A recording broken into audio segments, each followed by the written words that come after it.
지금 전국 투표율을 잠시 보셨는데 숫자가 아름답습니다. 굉장히 예상보다 높아지고 있는데 최종은 얼마까지 갈까요? 65% 넘길 것 같죠? 넘길 것 같죠. 네. 지금 오후 5시 현재 투표율이 4년 전 총선보다 9% 정도 높거든요. 와. 58% 끝났는데 네. 지금 66, 7 걸음에서 네. 마무리되지 않을까 이렇게 봐요. 지난 대선 때가 77.2였는데 그거는 투표 시간이 2시간 연장됐기 네. 때문에 기록할 수 있는 투표율이었습니다. 근데 이번도 뭐 만만치 않을 것 같다는 생각이 드네요. 네. 네. 자, 네.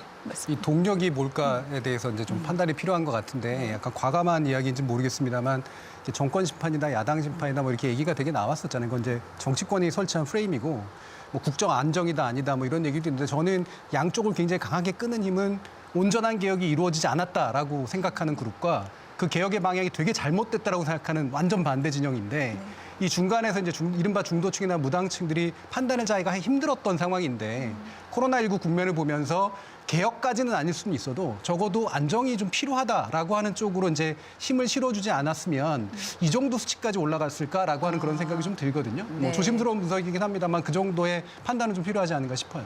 정한을 박사님은 어떻게 평가하시는지. 근데 투표율 상승에서 저번에 그 유시민 이사장님 한 번 말씀하신 적이 있는데 이게 어떤 정치권에 대한 반응으로서 투표율이 올라가는 것도 있지만 어떤 시민들 스스로의 어떤 그 변화 속에서 투표가 이제 그 투표 참여 의사가 이제 높아질 수도 있는데 아까 그 말씀하셨던 그 코로나 정국이 이제 한편으로는 국정을 좀 더 힘있게 할 수 있도록 여당을 밀어주자라는 어떤 그런 투표 선택의 방향에 영향을 준 게 하나라면 또 하나는 그 과정에서 이제 우리 시민들이 이제 그 위기를 이제 함께 헤쳐나가기 위해서 이제 서로 양보하고 이렇게 그 노력하는 이런 모습 이런 게 한국 사회 전반의 어떤 그 신뢰, 자본 이런 것들의 어떤 그 강화로 이어졌을 가능성이 있고요.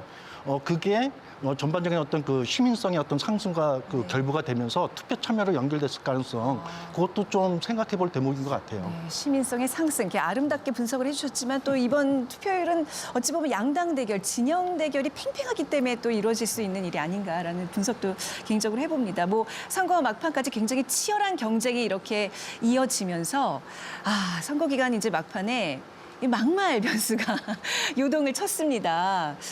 글쎄요, 좀 뭐 많은 선거 경험이 없지만 이번 선거의 그 막말 수위는 어느 정도라고 보세요?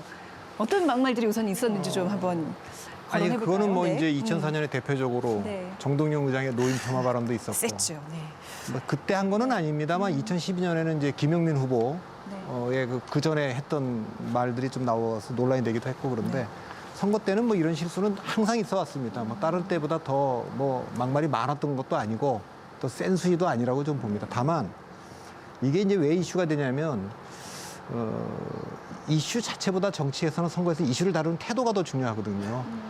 그러니까 어떤 게 됐을 때 그걸 관리하는 능력인데 미래통합당이 이슈를 키운 것은 그걸 좀 관리하는 그 스킬에서 조금 더 민주당보다 좀 미흡한 거 아닌가. 그래서 사실은 자기들 쪽에 불리한 이슈는 더 키우고 네. 자기들 유리한 이슈는 못 키우고 네. 이제 그런 측면은 좀 있었던 것 같습니다. 네. 근데 뭐 지금 이른바 막말 논란으로 문제가 된 이제 통합당의 후보들 경우에 그렇게 이제 비중이 있는 인사들은 아니었거든요. 그리고 또 당의 지도부라든가 이런 분은 아니었고요. 또 그 후보들이 그 지역구의 선거에서 당선이 유력한 후보들도 아니었어요. 그 여론 지표를 보면. 그러니까 이제 이런 분들의 막말은 총선 판세 전체에는 영향을 못 주죠.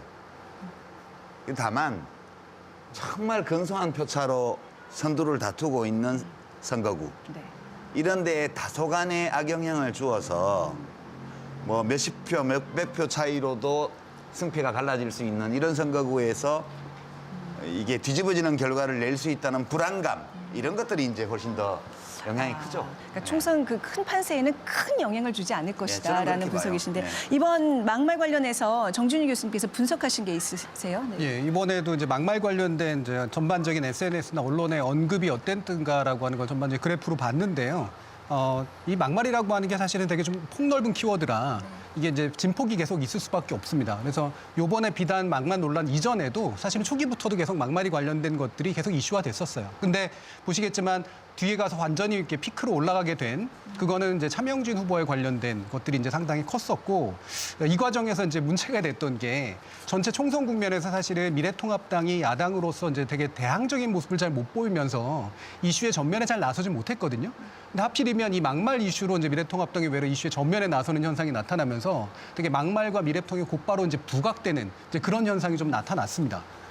실제로 이제 언론 보도의 양상들도 한번 좀 자세히 살펴볼 필요가 있는데요. 아까 이제 그런 표현을 쓰셨는데 이제 뭐 중요한 인물들은 아니었다 이랬는데 이 비카인즈 분석을 통해서 나타났던 언론 보도 양상들을 보시면 이 연결망 같은 거를 자세히 보시면 문제가 됐던 인물들은 이제 김대호, 차명진 등이었긴 했지만 이 연결이 모이는 구석이 황교안 대표로 모이고 그다음에 심지어는 김종인, 박형준으로까지 연결되는 연결망들이 나오게 됩니다. 네. 그러니까 이 부분들이 직접 한 말이 아님에도 불구하고 일종의 이제 책임이 연계되는 그런 식의 현상들이 나타나요. 특히 이제 박현준 교수님 이따 나오실 것 같아서 제가 뭐라고 말씀드리기가 좀 그렇긴 한데 이게 본인이 직접 한 말이 아니었지만 사과하는 장면에서 또 뭐 뒷짐이라든가 이런 식의 것들이 막말하고 이미지가 연계가 되면서 실제로 이게 지도부의 문제로까지 이렇게 이미지가 전이 되는 그런 현상이 좀 나타났습니다. 네, 그러니까 이제 지도부가 어떻게 반응할지 네. 그 입에 좀 관심이 모아지는 것 같아요. 이런 분석 어떻게 보시는지요? 그러니까 아까 뭐 유시민 이사님도 말씀하셨지만 사실은 이제 그 한교안 대표가 연관되어 있다고 하는데 한교안 대표가 선거 들어와서 몇 번에 걸친 그 실언, 근데 좀 휩싸이지 않았습니까? 그러니까 메시지를 내는 데 있어서 적절하지 않은 메시지를 연속으로 내고 또 당대표고 선대위원장이었기 때문에 그것이 미친 영향이 사실은 더 컸을 수 있죠. 이거 김대호, 차명진 후보가 막말 논란이 나왔을 때 아마 저 연관이 많이 된 거는 그 사람들이 책임져야 되면 당대표가 더 큰 책임져야 되는 거 아니냐. 아마 이런 얘기가 연결돼 있을 것 같습니다. 이사장님. 그게 이제 그 말 때문에 말썽이 난 그가 다 똑같은 건 아니에요. 그냥 표현상의 그런 미숙함이나 또는 부적절한 표현을 사용해서 그렇지 그 내용을 들여다보면 그렇게 생각할 수도 있겠다 이런 말들도 있어요. 근데 김대호 후보의 경우에 이제 이른바 노인 비하 발언이라고 얘기했던 거 이런 것들이 보면 내용을 이렇게 뜯어보면 본인도 억울하다 그랬지만 원래 말하려고 했던 것은 그거 아니에요. 근데 자기가 말하고 싶은 내용을 표현하는 과정에서 사용한 이제 단어나 이런 것들이 단어의 조합이 다르게 해석될 수 있는 소지가 있어서 문제가 된 약간 거예요. 꼬이는 거죠, 예. 이렇게 언어에. 네. 근데 이제 어떤 말들은 단순한 표현상의 실수가 아니고 네. 그 사람의 철학, 세계관, 그다음에 가치, 그 사람의 의식, 네. 인생관 이런 것들을 노출시키는 발언들이 있어요. 그러니까 차명진 의원은 발언은 차명진 후보의 발언은 훨씬 악성이죠. 그거는 단순히 표현이 거칠거나 그래서 문제가 아니고 그 후보의 내면에 있는 감정 상태, 그 사람의 생각 이런 걸 보여주는 거거든요. 그래서 데미지가 훨씬 컸죠. 김대호 후보의 이야기는 표현이 좀 잘못돼서 그렇지 생각 자체는 안 그런데라고 반응하는 분도 많았어요. 네. 차명진 후보의 경우는 그게 불가능했고요. 그다음에 황교안 대표도 실언이 있었죠. 예컨대 뭐 N번방 호기심으로 들어간 사람은 다르게 해야 된다는 거는 그거는 그분의 어떤 생활 패턴이나 또는 그분의 세계관을 노출시킨 거거든요. 그러니까 그거는 말 실수가 아니고 가치관을 노출시킨 거예요. 네. 그래서 여러 차례 그런 것들이 있었기 때문에 저는 황교안 대표의 그 평소 가치관을 보여주는 그 표현들이 더 잘 보이지 눈에 띄지는 않지만 더 깊은 내상을 통합당에 준 게 아닐까? 네. 근데 아까 그 빅데이터가 언제까지 그 한 걸 네, 이게 이제 4월 13일.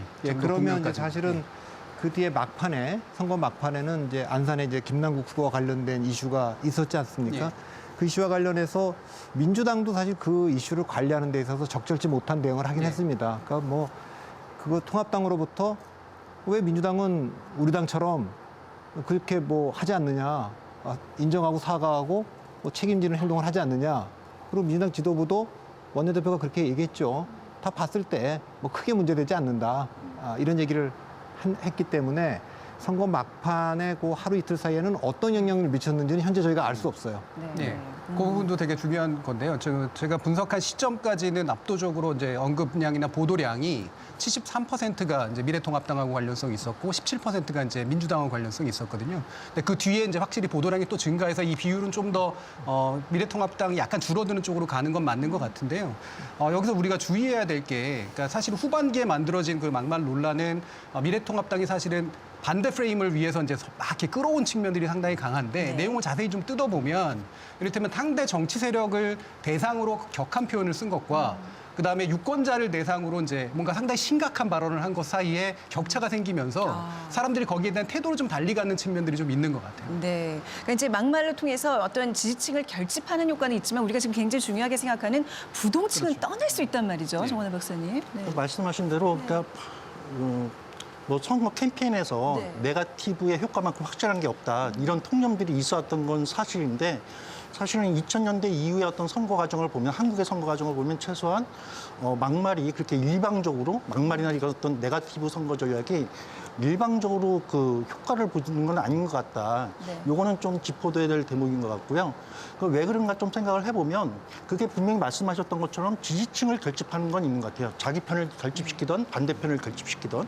그런데 이제 그 중간에 있는 그 중도층이랄까, 그러니까 중간지대에 있는 유권자층들은 사실은 그런 네거티브 선거 캠페인에 대해서 상당히 오랫동안 실망과 어떤 그 불신을 가지고 있기 때문에 최근 2010년도 이후에 어떤 그런 네거티브 어떤 선거 운동에 대한 굉장히 큰 역풍들도 있었던 것 같아요. 그래서 중도층을 겨냥을 하고 무당파의 어떤 표심을 생각한다면 사실은 이제는 좀 과감하게 포지티브한 그런 어떤 선거 전략, 선거 운동 이런 거로 좀 전환해야 되지 않을까 좀 네. 그런 생각을 해보게 됩니다.